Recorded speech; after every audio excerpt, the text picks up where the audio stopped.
आखिर ये राज क्या है? तो राज को फिर यही राज रहने दें। खोल देना बस। अगर राज खोलने की बात है, तो अगर आप कड़ियों को जोड़ेंगे, तो इसके पीछे एक आपको कॉमनैलिटी नज़र आएगी। चीज़ थोड़ी-सी कंट्रोवर्शियल होगी, आप बुरा मत मानिएगा, पर एक इंडिपेंडेंट थॉट है और थॉट कभी भी आ सकता है। थॉट ऐसा था कि weapons of mass destruction Iraq में है। ये स्टेटमेंट भी शुरू हुआ था इज़राइल से और शुरू करने वाले थे बेंजामिन नेतन्याहू। उन्होंने इस बात को जाकर यूएन जनरल असेंबली में बोला, यूएस कांग्रेस में भी बोला, सब जगह बोला। अल्टीमेटली होता क्या है, यूएस से जाता है और इराक को बर्बाद कर देता है। रजीम चेंज हो जाती है, सद्दाम हुसैन लटका दिए जाते हैं। फिर बाद में पता लगता है कि वेपन्स ऑफ मास डिस्ट्रक्शन नहीं। नहीं थे।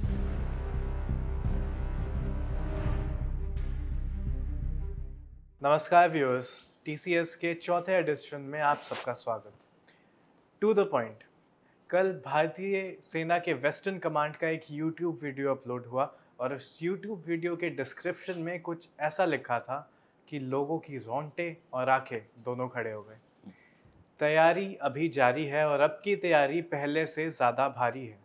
डिस्क्रिप्शन में ये लिखा था। बहुत चर्चाएं हैं कि क्या 2.0 ऑपरेशन सिंदूर का सेकंड वर्जन आ सकता है।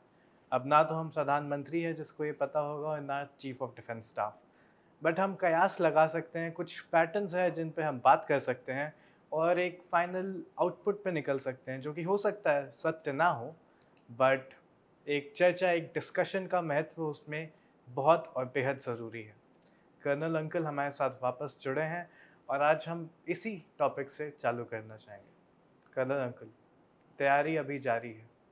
तैयारी अभी जारी है, अब की तैयारी पहले से भारी है। बहुत बढ़िया लिखा था, ये वेस्टर्न कमांड का ट्वीट है शायद। अ, और अगर आप देखेंगे कि जिस प्रकार से ऑपरेशन सिंदूर 1, अब उसको 1 कह सकते हैं, ख़त्म हुआ है, लगा जैसे कि एक एब्रप्ट सा एंड आ गया।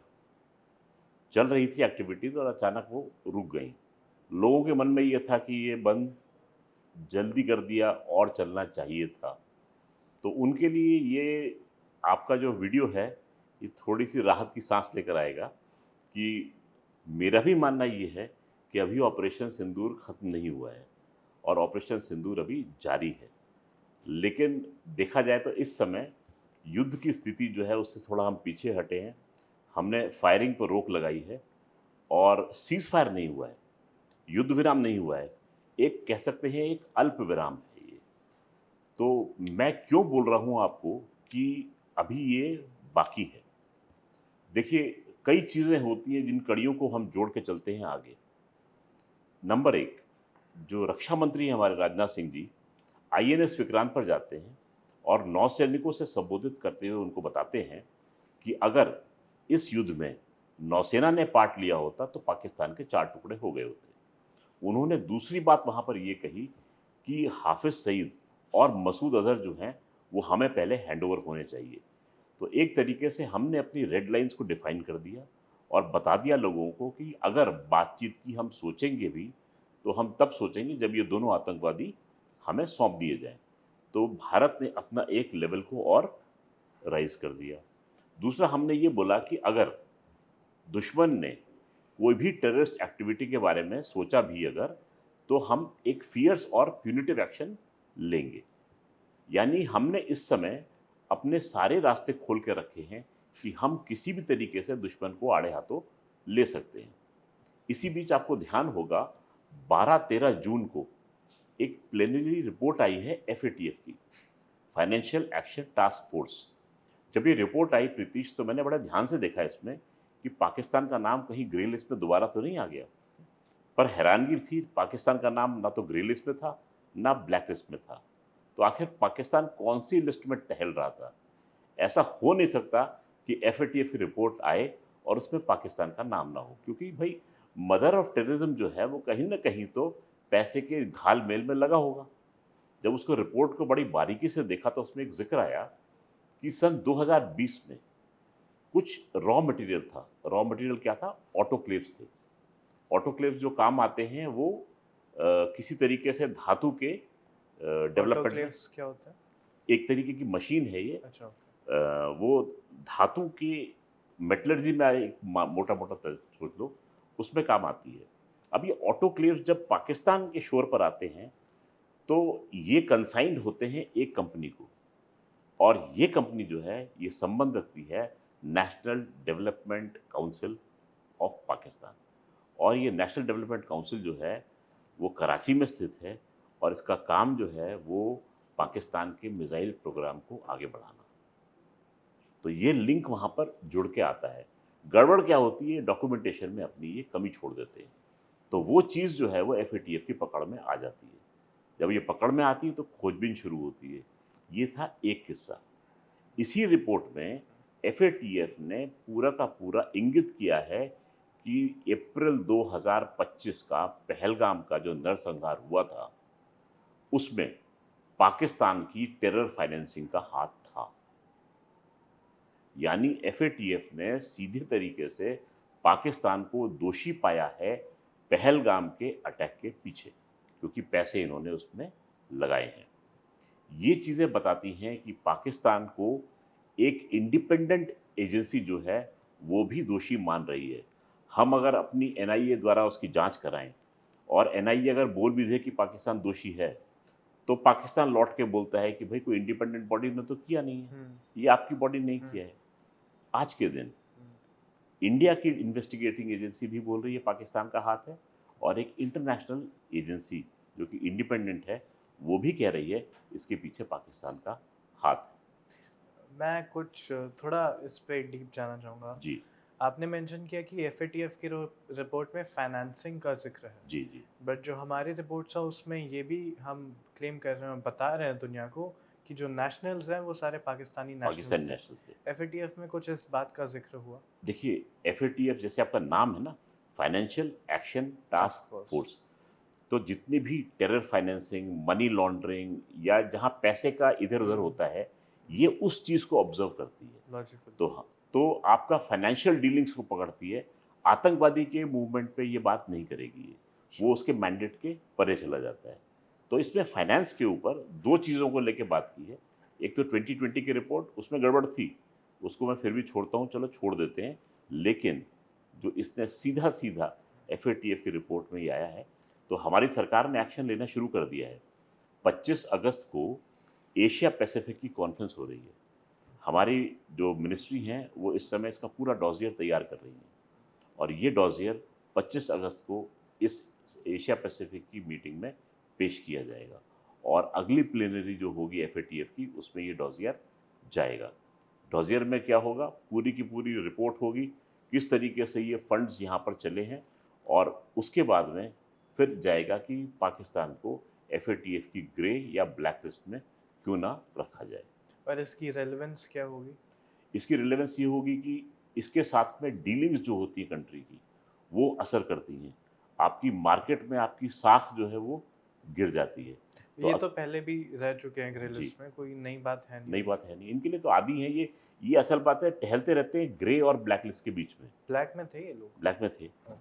ये फिर ग्रे में आए, थोड़े सुधरे होंगे अपेरेंटली, क्योंकि अपेरेंटली ऐसे सुधरे थे कि उन्होंने आतंकवादी को दिखाया था कि भाई उसका संगठन हमने ख़त्म कर दिया है, उसको हमने जेल में रख दिया है। जेल में वो रहा था, लेकिन बेचारे के बच्चे बाहर पैदा हो रहे थे उसके। तो ये सस्पेंस था, ये कैसे हो सकता है, ये पाकिस्तान में ये सब जादू जो है ये संभव है। तो ये बात है इनकी FATF की ग्रे और ब्लैक लिस्ट की कहानी। जी। और ये हमें कैसे एनेबल करेगा कि हम अपने मेजर्स और एक्शंस काइनेटिक तौर पर ले सकें उनके अगेंस्ट? देखिए, ये एक सीधा सीधा प्रूफ जो है एक इंडिपेंडेंट इंटरनेशनल बॉडी ने आपको दिया है। हमारी बात की तस्दीक हो गई है कि हाँ, इसके पीछे पाकिस्तान का हाथ था। हमारी बात मानी गई है। हमारी बात मानी गई, इंडिपेंडेंटली उसने उसको आक्षेप लगाया उसके ऊपर। हमने FATF को कोई इनपुट नहीं दिया, इंडिपेंडेंट उन्होंने इन्वेस्टिगेशन करके पाया है कि ऐसा है। हम अब क्या कर रहे हैं, उस इन्वेस्टिगेशन को अपनी इनपुट के साथ में डबटेल करके पेश करेंगे उसको कि भाई ये है असली कहानी। अब मैं इसलिए जाता हूँ कि अब हमारे पास में प्रूफ है कि तुम्हारा इसके पीछे हाथ था। हमारे पास ये भी प्रूफ है कि आपके पास आतंकवादी अभी बैठे हुए हैं।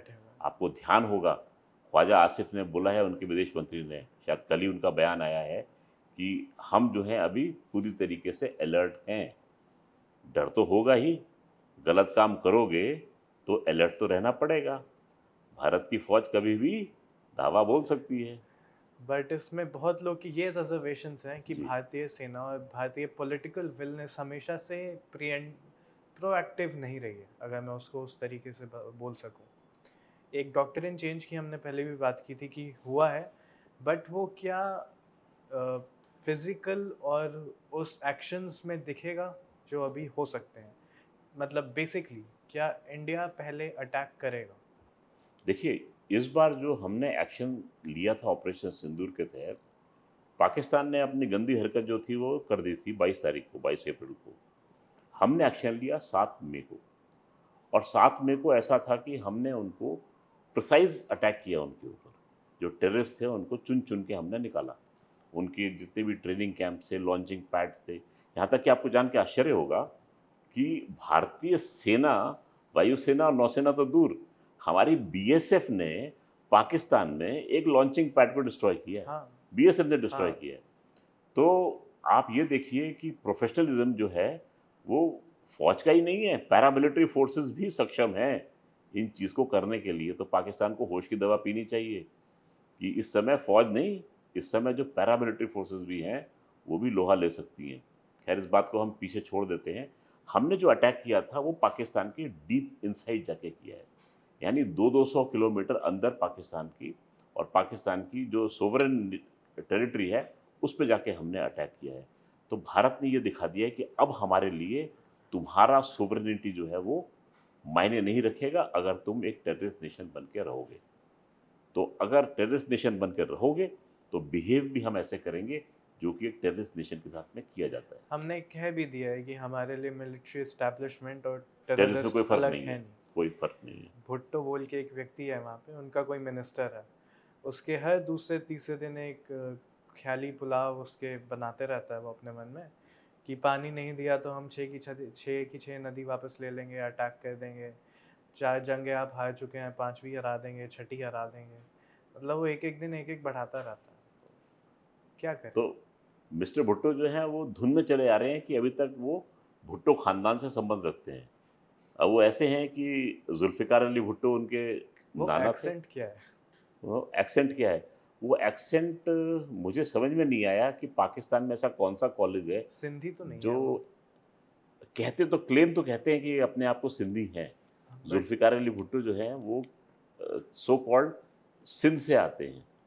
उनकी बेटी थी बेनज़ीर भुट्टो, और वो अपनी मदर की मर्डर को बहुत क्लेम करते हैं हुँ, कि मेरी माँ ने शहादत दी थी, हुँ, क्योंकि उनके टेररिस्ट ने उनके कैंपेन के दौरान में उनकी जान ले ली थी। और ज़ुल्फ़िकार अली भुट्टो को तो उनकी आर्मी एस्टैब्लिशमेंट ने फांसी चढ़ाया था। आज जो है वही लड़का अपने नाना के हत्यारों के पीछे उनके पैर जाके चूमता है। तो ये तो इनकी लॉयल्टीज़ हैं कि भाई जिसने इनके नाना को मारा उसको ये जाके सलाम ठोकते हैं। तो अपनी गद्दी के लिए ये कुछ भी कर सकते हैं। और रही बात इंडस वाटर ट्रीटी, पानी नहीं होगा तो खून की नदियाँ बहेंगी। तो खैर, जो बादल गरजते हैं वो बरसते नहीं। इस समय वैसे पाकिस्तान को बहुत ज़रूरत है कि बादल जो हैं वो गरजे नहीं, बरस बरसे। जाए। अंकल आपको ख्याल होगा रक्षा मंत्री बहुत एक्टिव रहते हैं आजकल। एक तो वो आईएनएस विक्रांत पे गए थे ऑपरेशन ख़त्म होने के बाद, और कल मोर इम्पोर्टेंटली एससीओ की जो मीटिंग थी उसमें उन्होंने डॉक्यूमेंट साइन नहीं किया, नहीं किया। Given that it did not have the mention of Pahalgam. जी। उसको आप कैसे रीड करते हैं? देखिए, उसमें 2 चीज़ें थीं। एससीओ जो है वो हो रहा था चाइना में। तो जो उसका जो फाइनल डॉक्यूमेंट है उसको ड्राफ्ट भी चाइना करता है। लेकिन जितने मेंबर नेशंस हैं वो बैठते हैं, उसको नेगोशिएट करते हैं, इसकी लैंग्वेज क्या होगी। अब वो लैंग्वेज यहाँ इम्पोर्टेंट होती है कि उस डॉक्यूमेंट में पाकिस्तान जो चाह रहा था कि इसमें बलोचिस्तान को ऐसा दिखाया जाए कि बलोच जो हैं वो टेररिस्ट हैं और पाकिस्तान की सोवरेनिटी पर अटैक कर रहे हैं। लेकिन पहलगाम का ज़िक्र नहीं होना चाहिए क्योंकि वहाँ पर टेररिस्ट एक्टिविटी हुई थी। वो इनके इंटरेस्ट के खिलाफ जाता है। तो इन चीज़ के पीछे रक्षा मंत्री के पास में जब वो डॉक्यूमेंट आता है तो वो उसको साइन करने से मना कर देते हैं। ये चीज़ें डिबेट में बहुत चली थी कि हमारी डिप्लोमेसी वीक थी, देखिए, चाइना जो है होस्ट कंट्री है, एक हार्ड बार्गेनर है। अगर नेगोशिएशन होते हैं तो दोनों के दोनों पार्टीज़ को एक लेवल पे आना पड़ता है ऊपर-नीचे होते हुए। अगर आप ज़िद में अड़ जाएँगे कि नहीं डॉक्यूमेंट यही होगा, तो डिप्लोमेसी कहाँ से प्ले करेगी? बट इसमें डिप्लोमेटिक फेलियर है कहाँ? मतलब हाँ, हमने इसमें अपने फेलियर एंड है ही पे नहीं, तो साइन नहीं किया ना, नहीं किया। वो तो विक्ट्री है नहीं, हमारे उनका मेरे कई एंड। लोगों का कई कमेंटेटर्स का मैंने सुना है, उनका कहना ये है कि चूँकि हमारे डिप्लोमैट्स उसको नेगोशिएट नहीं कर पाए, तो वो फेलियर है। अरे भाई, जब आगे वाला बंदा आपकी बात ही नहीं सुन रहा है, तो आप डिप्लोमेसी क्या करोगे उसके साथ में? डिप्लोमेसी के लिए खिड़की दरवाजे खुले रहने चाहिए। जब आगे वाले बंदे ने अपने खिड़की दरवाजे बंद कर दिए और आपकी बात सुनने को तैयार नहीं है, तो डिप्लोमेसी तो वहाँ फेल हो गई। चाइना की तो वुल्फ डिप्लोमेसी है, वुल्फ बहुत डिप्लोमेसी है। फेमस है, मतलब हाँ, वो यूएस की नहीं सुनता है, ना। तो अपने आगे किसी की क्यों सुनेगा? खैर, आयरन सदर पाकिस्तान को उसने मिसाइल देने से मना किया है, ये पता चला आपको? एक्चुअली हुआ ऐसा था कि पाकिस्तान ने, आपको ध्यान होगा, जनरल आसिम मुनीर जो है वो कुछ खाना खा के आए थे वहाँ पर, और वो खाना उन्हें कभी हज़म नहीं होगा ये वाला, क्योंकि दरवाजे के पीछे न जाने क्या हुआ, जब वो लौटे तो इस समय ट्रम्प साहब के कसीदे पढ़ रहे थे वो। बिल में 18% जीएसटी लग गया था क्या? बिल में 18% जीएसटी, उसके बाद में वो 18% जीएसटी प्लस प्लस लग गया उनके ऊपर।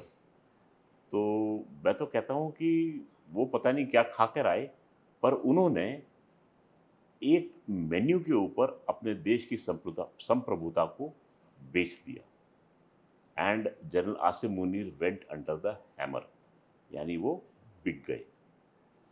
ये हुआ है उस बंद कमरे के अंदर, क्योंकि उनके बंद कमरे से लौटने के बाद में पाकिस्तान ने मिलिट्री बेसिस जो थे वो यूएसए को दिए, और यूएसए को मिलिट्री बेसिस देने के बाद में चाइना जो है थोड़ा सा नाराज़ हुआ, और उसकी नाराज़गी जो है, जो आपके मिसाइल वाले बात में झलकती है। कैसे मैनेज करेंगे इन दोनों को? देखिए, इंटरनेशनल जियोपॉलिटिक्स में कोई भी परमानेंट एनिमी नहीं होता, कोई भी परमानेंट दोस्त नहीं होता। तो ये चीज़ें जो हैं ये चलती रहेंगी, बैलेंसिंग एक्ट पाकिस्तान को ये करते रहना पड़ेगा। अंकल, बहुत लोग एक आइडिया फ्लोट करते हैं, RIC, रशिया इंडिया चाइना। हुँ। क्या आपको लगता है वो एक रिमोट पॉसिबिलिटी भी है, गिवन कि चाइना का जो नेचर रहा है, specially under the communist rule? Civilisational partner था, अलग बात है, अब वो सिविलाइजेशनल एंटिटी बची नहीं है उस देश में जिसके साथ आप पार्टनर कर सकें। अब वो एक कम्युनिस्ट कैपिटलिस्ट का फ्यूजन कुछ तो फ्यूजन। बना रखा है उन्होंने अपने आप को। आप क्या भरोसा कर सकते हैं उस देश पे? देखिए, अगेन इंटरनेशनल जियोपॉलिटिक्स में जैसे मैंने कहा कि कोई परमानेंट एनिमी नहीं होता, कोई परमानेंट दोस्त नहीं होता। तो उसी प्रकार से चीन और भारत जो हैं, प्रत्यक्ष रूप से तो दुश्मन एक दूसरे के। हमने एक युद्ध लड़ा है 62 का, और उसके बाद में कई छोटे-मोटे स्किर्मिशेस हुए हैं। 67 में हुआ, गलवान 2020 में हुआ, डोकलाम का किस्सा था। तो इन सब चीज़ों को देखते हुए हमारे संबंध जो हैं वो चाइना के साथ में ख़राब होने चाहिए। लेकिन बॉर्डर डिस्प्यूट होने के बावजूद भी चाइना के साथ में हमारे डिप्लोमैटिक डोर्स कभी बंद नहीं हुए। हमने चाइना के साथ में ट्रेड करना बंद नहीं किया। China is one of the biggest trading partners of India. तो और कई इंटरनेशनल फोरम में चाइना और भारत के जो व्यूज़ हैं वो बिल्कुल सेम रहे हैं। जैसे आप क्लाइमेट चेंज को देख लीजिए। वेस्टर्न कंट्रीज़ ने क्या करने की कोशिश की कि रोक लगाया कि कार्बन क्रेडिट्स के ऊपर। भाई, उन्होंने अपने आप को डेवलप करके एक स्टेज पे ला दिया है। अब they can afford not to use fossil fuel, पर चाइना और इंडिया इस समय उस स्टेज पर हैं कि उनको फॉसिल फ्यूल यूज़ करने की ज़रूरत है। तो वो वेस्टर्न कंट्रीज़ की बात को कैसे मान लें? आपने अपने टाइम पे सब कुछ कर दिया, जब हमारी बारी आई तो हम कटघरे में खड़े हो जाएँगे। तो इस चीज़ को देखते हुए इंडिया और चाइना जो है वो इंटरनेशनल फोरम में साथ एक साथ खड़े दिखाई देते हैं। ट्रेड के ऊपर भी इंडिया और चाइना एक साथ खड़े दिखाई देते हैं। तो कई हमारी कॉमनैलिटीज़ हैं, कई डिफरेंसेस हैं, और ये पूरी की पूरी सिनेरियो में ऐसा हमेशा देखने को मिला है।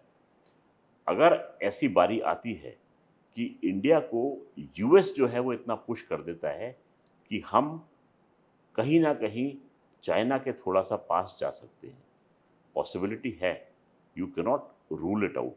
बोथ आर सिविलाइजेशनल नेशंस, सोच समझकर काम करते हैं, जल्दबाजी में कदम नहीं उठाते, सोची समझी रणनीति के तहत दोनों देश काम करते हैं।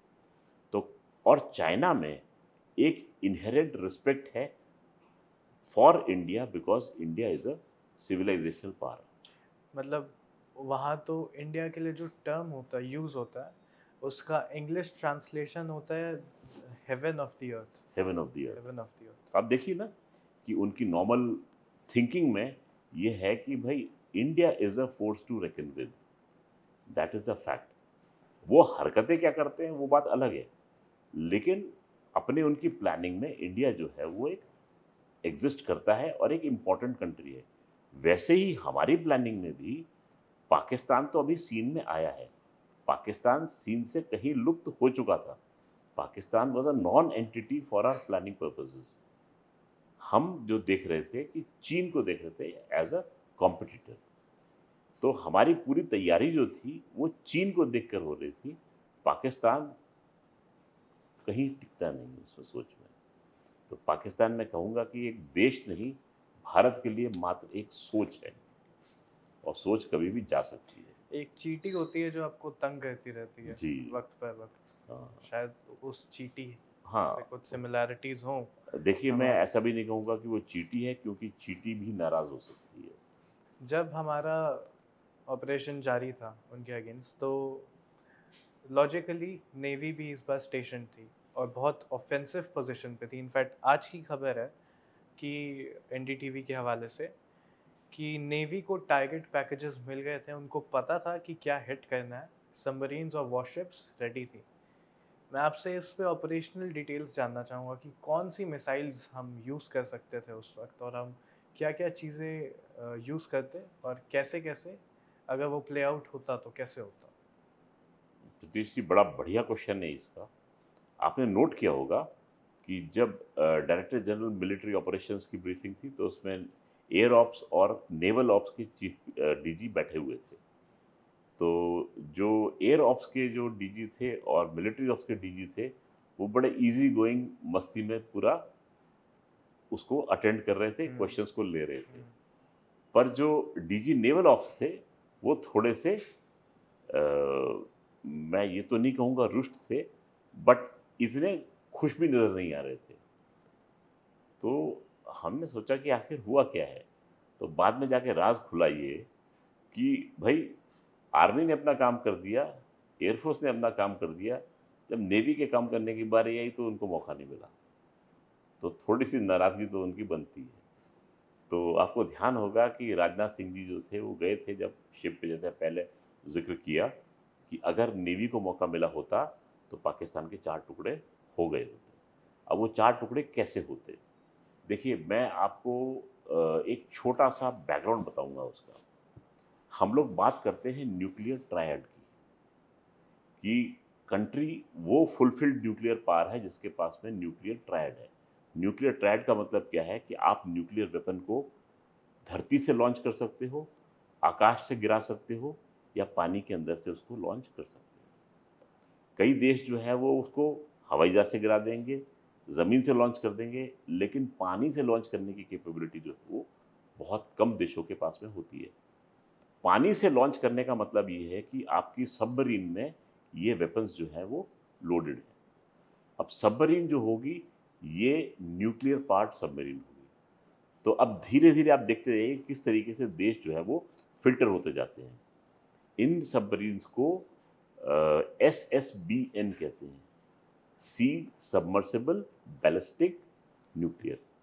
यानी सी में सबमर्स हो जाती है, यानी डूब जाती है, बैलिस्टिक बैलिस्टिक है, और न्यूक्लियर पावर से वो चलती है। तो SSBNs जो होती हैं वो कैरी करती हैं न्यूक्लियर वेपन सिस्टम को, जिस कंट्री के पास में होता है। भारत के पास में अरिहंत, अरिघात, S4 और S5 क्लास की सबमरीन्स मौजूद हैं। ये चारों किस्म की सबमरीन्स जो हैं ये न्यूक्लियर पावर्ड वेपन्स को ले जा सकती हैं। अच्छा, कौन सी ऐसी मिसाइल्स हैं जो कि पानी के अंदर से लॉन्च हो सकती हैं और न्यूक्लियर बॉम्ब को अपने साथ में ले जा सकती है? फ़ायदा क्या होता है ऐसी सबमरीन्स का? ये सबमरीन्स 70 से 90 दिनों के लिए पानी के अंदर गोता लगा लेती हैं, क्योंकि वो उनके टरबाइन्स जो हैं वो न्यूक्लियर पावर से जनरेट होकर उससे चलते हैं। उनका रेडार पे डिटेक्ट होने का कुछ सिस्टम होता है? नहीं, रेडार जो है वो टोह लेने की सबमरीन की कोशिश करते हैं। स्ट्रक्चर पूरा उनका सेम होता है, लेकिन सिग्नेचर्स जो होंगे बिल्कुल डिफरेंट होंगे। हम्म, तो जो न्यूक्लियर पावर सबमरीन है, चूंकि वो न्यूक्लियर पावर से चलती है, उसको बीच-बीच में सरफेस करने की ज़रूरत नहीं पड़ती। तो एक बार वो गोता खाई, तो करीब 3 महीने तक वो पानी के नीचे छुप के रह सकती है। और 3 महीने में सबमरीन कहाँ से कहाँ जा सकती है, किसी को नहीं पता। हम्म, तो इसका उपयोग तब आता है, जब आपने भारत की तरह से नो फर्स्ट यूज़ की पॉलिसी अपनाई। नो फर्स्ट यूज़ की पॉलिसी ऐसा है कि भारत का दुश्मन देश जो है, वो जब हम पे कोई न्यूक्लियर वेपन चलाएगा, हम उसके जवाब में न्यूक्लियर वेपन चलाएँगे। 2 देशों के बीच में अगर न्यूक्लियर वॉर छिड़ती है और कंट्रीज़ के डिस्ट्रॉय होने की नौबत आती है, तब भी आपके पास में एक डिटरेंस बाकी है। वो कहाँ है? पानी समुद्र में के नीचे। छिपा हुआ। फिर पानी में छिपा हुआ डिटरेंस जो है आपके काम आता है। यानी इस डिटरेंस को ख़त्म करना नितांत असंभव है। हमारे पास कितनी ऐसी सबमरीन्स हैं? मैंने आपको गिना है, 4 क्लास अच्छा, गिना दिए 4 आपको। है हमारे पास, 4 ही। हाँ, 4 क्लास हैं। उसका नंबर नंबर ऑफ कितना? सबमरीन्स जो है उसको छोड़ देते हैं कितनी है, अच्छा। पर क्लास आपको गिना दी, इन क्लास पे आती है। अच्छा, इस समय एग्जिस्टिंग जो है वो के सीरीज़ की हम मिसाइल्स की बात करते हैं। अब के सीरीज़ का नाम क्यों पड़ा है? क्यों? गेस करो। गेस करो। भारत का मिसाइल मैन कौन? अब्दुल कलाम। के से कलाम। कलाम। तो हमने मिसाइल मैन को अपनी तरफ से एक श्रद्धांजलि देते हुए अपने मिसाइल सिस्टम का नाम के सीरीज पे रखा है, कलाम के पीछे। तो इस समय भारत की नेवी के पास में सबसे पहली जो सब मिसाइल सिस्टम है, जो कि न्यूक्लियर टिप्ड हो सकती है, वो है के-15। हम्म, के-15 इस समय सर्विस में है। के-15 का रेंज जो है वो 750 किलोमीटर है। 750 किलोमीटर का रेंज है, न्यूक्लियर टिप्ड वेपन है वो। ये मिसाइल जो है, ये 500 किलो का वॉरहेड लेके जा सकती है। इस मिसाइल की लंबाई करीब-करीब 10 मीटर की होती है और इसका जो डायामीटर है, वो करीब-करीब 0.8 मीटर यानी 800 सेंटीमीटर के बराबर है। यानी इतनी बड़ी मिसाइल है, इतनी चौड़ी बनती है वो। ये मिसाइल जो है 750 किलोमीटर का डिस्टेंस तय कर सकती है। ये हाइपरसोनिक मिसाइल है, यानी मैक 7 एंड उससे बियॉन्ड ट्रैवल कर सकती है। मैक 7 का मतलब है ध्वनि की गति को अगर आप 7 से गुणा कर दें, उस स्पीड पर ये मिसाइल ट्रैवल करती है। तो आपने देखा होगा इस समय इज़राइल और ईरान के युद्ध में जो कहर बरपाया था मिसाइल्स ने, वो हाइपरसोनिक मिसाइल्स की वजह से था, क्योंकि इनको पकड़ना जो होता है वो थोड़ा मुश्किल हो जाता है। एक बच्ची के-15 मिसाइल की हमने बात की, इसका इम्प्रूव वर्जन जो आया है वो आया है के-4 मिसाइल।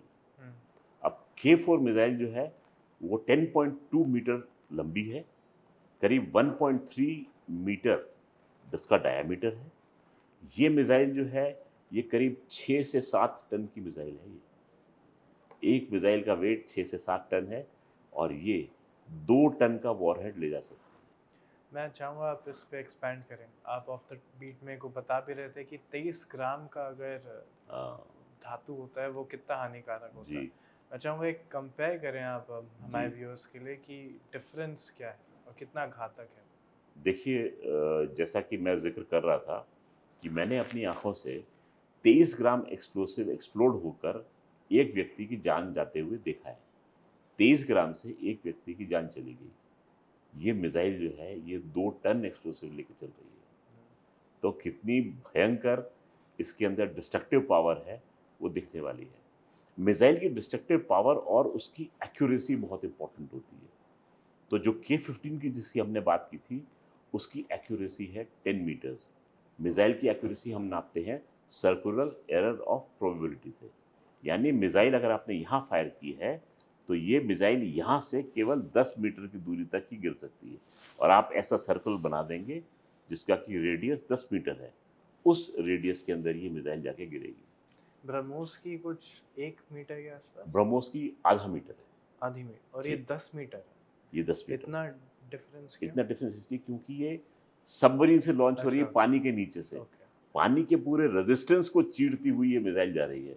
इतने रेजिस्टेंस के बावजूद भी 10 अगर ये केवल 10 मीटर दूर जा रही है, वो भी डिस्टेंस कितना, इसका डिस्टेंस है जहाँ तक मेरा ख्याल 3000 3000 किलोमीटर अगर डिस्टेंस ट्रैवल कर रही है और केवल 10 मीटर इधर उधर जा रही है, तो भी बहुत बड़ी बात है। पर 3000 वाली जो है जिसकी बात हम कर रहे हैं अभी, वो उसका एरर जो है वो 40 मीटर है।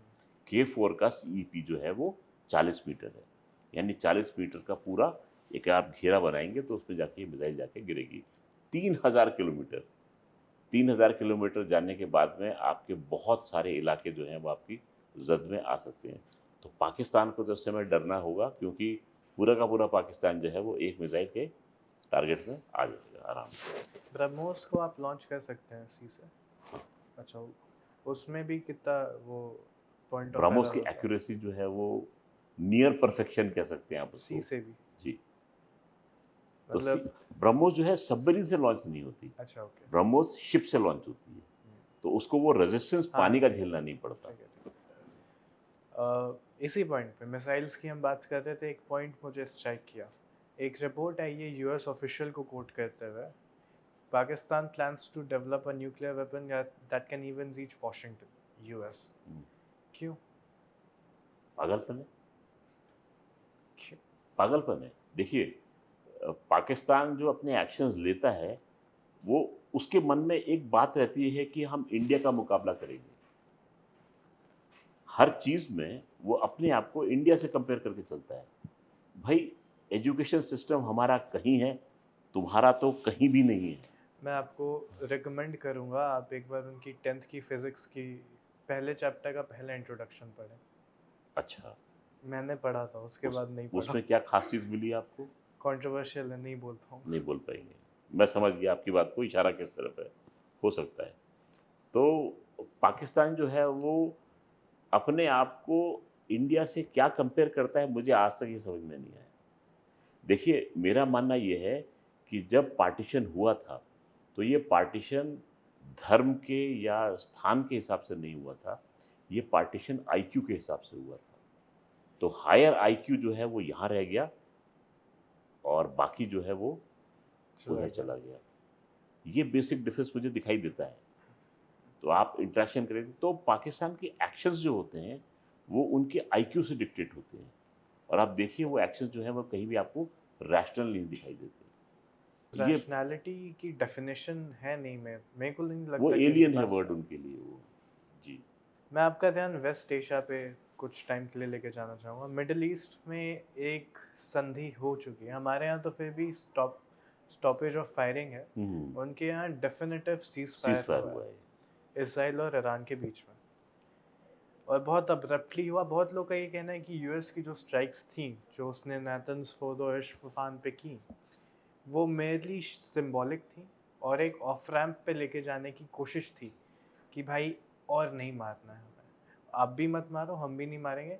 और जो आखिरी दिन ईरान ने अटैक किया, मतलब उस लोग कहते हैं जयशाह स्क्रिप्ट लिखते हैं क्रिकेट में, मैं कहता हूँ जयशाह को मिडिल ईस्ट में भी स्क्रिप्ट लिखनी लिख चाहिए, लीजिए। कि जिसने वो स्क्रिप्ट लिखी है वो इतनी वाहियात लिखी है कि जब ईरान ने अटैक किया उस मोमेंट पे ही पता चल गया था कि ये स्क्रिप्टेड है, मैच फिक्स था। तो सबने कंडेमनेशन किया, सबको अपनी अपनी खुशी मिल गई कि भाई हमने मार दिया, हमने मार दिया। बट एक्चुअली हुआ क्या?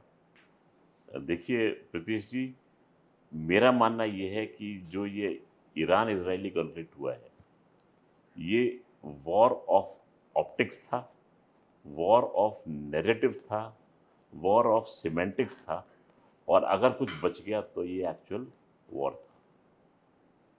मतलब नेतन्याहू ने अपने पॉलिटिकल करियर को बचाने के लिए कुछ स्टेप्स लिए। मैं इतना ज़्यादा कमेंट करना नहीं चाहूँगा, लेकिन जो इशारे जो दिख रहे थे वो कुछ इसी तरफ जा रहे थे। आप देखिए, जब आपने इस पे GBU-57 12 बॉम्ब गिराए, एक बॉम्ब का वज़न 13,600 किलो का है। 13,600 किलो को जब आप 12 से गुणा करते हैं, कितना ज़्यादा एक्सप्लोसिव था उस फैसिलिटी पे गिराया। उस फैसिलिटी को डिस्ट्रॉय हो जाना चाहिए था। उस फैसिलिटी में सबसे ज़्यादा यूरेनियम का एनरिचमेंट किया जा रहा था। तो अगर वो फैसिलिटी डिस्ट्रॉय होती है तो न्यूक्लियर रेडिएशन ज़रूर लीक होना चाहिए। बट उसमें एक काउंटर आर्ग्यूमेंट ये देते हैं कि बहुत नीचे है, तो अगर रेडिएशन लीक हुआ भी हम्म, तो समझ नहीं आएगा, पकड़ा नहीं जाएगा। अगर ये बात मैं और आप बोलें तो फिर भी मान ली जाएगी, लेकिन इस बात को तो IAEA ने बोला है, अपने ट्वीट में कहा है उन्होंने कि इसके दरवाजे के पास में भी रेडिएशन का लेवल जो पहले था वही अब अब भी भी है, है। कोई चेंज नहीं है। तो मैं ये पूछना चाहूँगा कि क्या वाकई में वहाँ पर एनरिच यूरेनियम था, या सद्दाम हुसैन 2.0 मुझे देखने को यहाँ मिल रहा है कि शेर आया पर शेर तो कभी आया ही नहीं। गडेरिया की कहानी है, हमारी मम्मी बहुत सुनाया करती थी बचपन में, पता है आपको? भेड़िया आया हाँ हाँ। और जब सच में एक दिन आया था तो कोई मदद करने गया कि नहीं नहीं उसकी। आया। तो अगर यूरेनियम वहाँ पर था तो फिर आखिर गया कहाँ? कह रहे हैं 2 दिन पहले बहुत सारे ट्रक आए थे, मैं कहा ट्रक में तो हाँ, नहीं ऐसा ऐसा यूरेनियम। सुनने में आया है, और ये भी कहा गया है कि ईरान को इतना टाइम दिया गया कि भाई तुम निकाल लो इसको और यहाँ से जाने दो। मतलब मेरे को एक सिंपल चीज़ आप ये समझाओ, जी। खमेनी न्यूक्लियर एनरिचमेंट कर रहा था नहीं कर रहा था पता नहीं, रिपोर्ट्स थी कि हुँ, कर रहा है। हुँ, ईरान का एम्बिशन है कि उसको न्यूक्लियर पावर बनना है। जी। या तो अभी वो उस कगार पे नहीं है कि यूरेनियम एनरिच करके वो बना ले अपने आप हुँ, को न्यूक्लियर पावर, या तो अगर है वो तो सीरियस थ्रेट है ह्यूमैनिटी को। तो किस पॉइंट पे ये गेम था? क्योंकि ऑब्जेक्टिव तो ये था ना कि न्यूक्लियर एनरिचमेंट फैसिलिटीज़ पूरी ख़त्म करनी है और न्यूक्लियर वॉरेंट्स ईरान ना बना पाए। वो ऑब्जेक्टिव तो मीट हुए नहीं। प्रतीश जी, अगर आप हिस्ट्री को ध्यान से खंगालेंगे तो 1995 में बेंजामिन नेतन्याहू ने पहला स्टेटमेंट दिया था कि ईरान जो है वो न्यूक्लियर वेपन बना सकता है 3 to 5 ईयर्स में। इसी स्टेटमेंट को उन्होंने अपनी बुक में भी निकाला 1999 में कि ईरान 3 से 5 साल के बाद में न्यूक्लियर बॉम्ब बना सकता है। बुक का नाम था फाइटिंग टेररिज्म। 1995 से लेकर अब आ गया साल 2025 का, 3 दशक बीत गए। 3 दशक बीत गए, लेकिन अभी भी किसी ने ये बोला कि इसने न्यूक्लियर बॉम्ब बना लिया है? किसी ने नहीं बोला। सब यही बोल रहे हैं कि ये जल्दी ही न्यूक्लियर बॉम्ब बना सकता है। तो ये कमबख्त 3 से 5 साल जो हैं वो 3 दशक में भी नहीं बीत रहे हैं। तो खैर, इसके ऊपर एक मैंने छोटा-सा आर्टिकल भी लिखा था कि आखिर ये राज़ क्या है? हम्म, इसको राज़ को फिर यही राज़ रहने देते हैं। खोल देना आप आज तो। अगर राज़ खोलने की बात है, तो अगर आप कड़ियों को जोड़ेंगे, तो इसके पीछे एक आपको कॉमनैलिटी नज़र आएगी पूरे में। चीज़ थोड़ी-सी कंट्रोवर्शियल होगी, आप बुरा मत मानिएगा, पर एक इंडिपेंडेंट थॉट है और थॉट कभी भी आ सकता है। थॉट ऐसा था कि weapons of mass destruction Iraq में है। ये स्टेटमेंट भी शुरू हुआ था इज़राइल से, और शुरू करने वाले थे बेंजामिन नेतन्याहू। उन्होंने इस बात को जाकर यूएन जनरल असेंबली में बोला, यूएस कांग्रेस में भी बोला, सब जगह बोला। अल्टीमेटली होता क्या है, यूएस से जाता है और इराक को बर्बाद कर देता है। रजीम चेंज हो जाती है, सद्दाम हुसैन लटका दिए जाते हैं। फिर बाद में पता लगता है कि वेपन्स ऑफ मास डिस्ट्रक्शन नहीं मिला। नहीं थे। उसके बाद में सीरिया, हिजबुल्लाह, ईरान और मेरे ख्याल से हमास, इन सबको एक टर्म दिया जाता है excess of power, excess of evil. Hmm, excess of evil का टर्म भी बेंजामिन नेतन्याहू देते हैं। और सीरिया जो है वो इन शिया मिलिशियास के साथ है, वो इनको सपोर्ट कर रहा है, एक थ्रेट है इस रीजन के लिए, एक्सेस ऑफ पावर को वो फ्यूल कर रहा है। ये उनका स्टेटमेंट बार बार प्ले करते जाता है। अल्टीमेटली नवंबर दिसंबर 2024 में बशर अल असद की सरकार जो है उसको हटा दिया जाता है और वहाँ पर नई रजीम आ जाती है। कौन सी रजीम आई, कोई मतलब नहीं। अब शुरू होता है यहाँ का किस्सा। यहाँ पर हमको देखने को मिलता है 1995 से स्टेटमेंट चल रहा था कि न्यूक्लियर वेपन है, बन जाएगा बन जाएगा बन जाएगा, बना नहीं, फोड़ दिया गया। हम्म, तो क्या इस समय जो अमेरिका ने वहाँ पर फ़ार्दो, नतांज़ और इस्फ़हान जैसे आपने नाम लिए थे, रेड करके उनके न्यूक्लियर प्रोग्राम को साइलेंस किया, क्या वाक़ई में न्यूक्लियर प्रोग्राम को साइलेंस किया? या जो बेंजामिन नेतन्याहू कह रहे थे, उनके शब्दों को साइलेंस करने का प्रयास किया गया? मतलब बहुत लोगों का ऐसा मानना है कि ये स्ट्राइक्स इज़राइल को ऑप्टिकली दिखाने के लिए थी कि हम आपके साथ खड़े हैं, जी, लेकिन यूएस का कॉन्फ्लिक्ट में जाने का कोई ऐसा खास मूड था ही नहीं था नहीं। कभी। लॉजिकल भी है, क्यों लड़ेगा वो? देखिए, यूएस ने पहले से कह रखा था कि हम नेगोशिएशन करेंगे न्यू टीम के साथ में, यानी regime change was their basic requirement. उन्होंने ये भी बोल दिया था कि हम खामेनेई को मारेंगे नहीं, हुँ, हमें पता है कहाँ हाँ, छिपा है, लेकिन हम मारेंगे नहीं। So they wanted Khamenei to stay there. Reason क्या है आखिर कि क्यों यूएसए चाहता है कि ईरान वहाँ पर टिका रहे? इसके पीछे का राज़ क्या है आखिर?